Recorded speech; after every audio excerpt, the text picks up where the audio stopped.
Assalamualaikum warahmatullahi wabarakatuh. Alhamdulillah, pada kesempatan ini saya akan membacakan terjemahan Al-Quran surat Yunus ayat 11 sampai dengan ayat 20. Aku berlindung kepada Allah dari godaan syaitan yang terkutuk dengan menyebut nama Allah yang Maha Pengasih dan Maha Penyayang. Sekiranya Allah mempercepat mengabulkan permintaan kejahatan bagi manusia secepat pengharapannya untuk mendapatkannya kebaikan duniawi, pasti diakhiri ajalnya sebelum waktunya. Tapi kami biarkan orang-orang yang tidak mengharapkan pertemuan dengan kami itu serba bingung dalam kedurhakaannya. Catatan: Ajal bagi manusia terbagi menjadi dua. Satu, ajal tabi'i. Misalnya, A telah ditetapkan ajalnya sampai ia berusia 60 tahun. Setelah berusia 60 tahun ia meninggal. Itu berarti si A mati menurut ajalnya yang telah ditetapkan atau ajal tabi'i. Yang kedua, ajal ikhtirami. Misalnya B telah ditetapkan ajalnya sampai berusia 60 tahun, tapi pada usia 30 tahun ia mati karena kecelakaan misalnya. Itu berarti si B mati menurut ajal ikhtirami. Apabila manusia itu ditimpa malapetaka, dia berdoa kepada kami sedang berbaring, sedang duduk, atau sedang berdiri agar malapetaka itu dilenyapkan. Tapi setelah kami hilangkan bencana itu daripadanya, dia kembali melalui jalan sesat, seolah-olah dia tidak pernah mendoa kepada kami supaya terhindar dari bencana yang pernah melandanya. Begitulah orang-orang yang melampaui batas itu menganggap benar perbuatan salah yang mereka lakukan. Kami sungguh-sungguh telah memusnahkan beberapa generasi yang sebelum kamu sebab kezaliman mereka. Padahal kepada mereka telah datang para rasul membawa keterangan-keterangan. Meskipun begitu, mereka tidak juga mau beriman.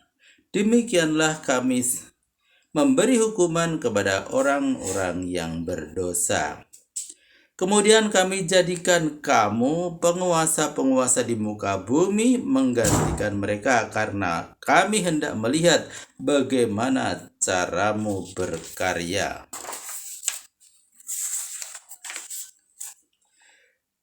Dan ketika dibacakan kepadanya ayat-ayat kami yang mengatasi semua keterangan yang ada, berkatalah orang yang tiada mengharapkan pertemuan dengan kami, bawakan kami Al-Quran yang lain dari ini atau gantilah yang ini. Jawablah, bukanlah hakku untuk menggantikannya dengan kemauanku sendiri. Aku hanya mengikuti apa yang diwahyukan kepadaku, sebab aku takut akan siksaan hari yang dahsyat jika aku durhaka kepada Tuhanku karena mengikuti kemauanmu. Catatan: Al-Quran yang mereka inginkan jangan ada di dalamnya ayat-ayat yang mencela perbuatan penyembah berhala. Jangan ada di dalamnya ayat-ayat yang menerangkan hari berbangkit. Jangan ada ayat-ayat yang menerangkan siksaan neraka dan sebagainya. Katakanlah, kalau Allah menghendaki agar aku tidak membacakan Al-Quran ini kepadamu, niscaya aku tidak akan membacakannya. Dan tidak pula dia akan mengutusku menjadi rasul untuk mengajarkannya kepadamu. Aku telah tinggal di tengah-tengah masyarakatmu beberapa lama sebelum turunnya Al-Quran. Mengapa kamu tidak mengerti juga? Catatan: Aku lahir di tengah-tengah masyarakatmu yang telah hidup bersama-sama dengan kamu selama 40 tahun sebelum Al-Quran ini diturunkan. Sebagaimana kamu ketahui, aku belum pernah membacakan baik satu surat maupun satu ayat yang serupa dengan Al-Quran. Apakah tidak terlintas dalam benakmu bahwa seseorang yang telah hidup selama 40 tahun tidak pernah membaca sebuah kitab pun, tidak belajar sesuatu ilmu dari siapapun, belum pernah berkecimpung dalam dunia seni bahasa, akan mampu menggarap sebuah kitab yang menyamai Al-Quran sebelum firman Allah yang begitu sempurna dalam bentuk puisi agung tiada tara? Mengapa kamu minta juga supaya aku memberimu Al-Quran yang lain?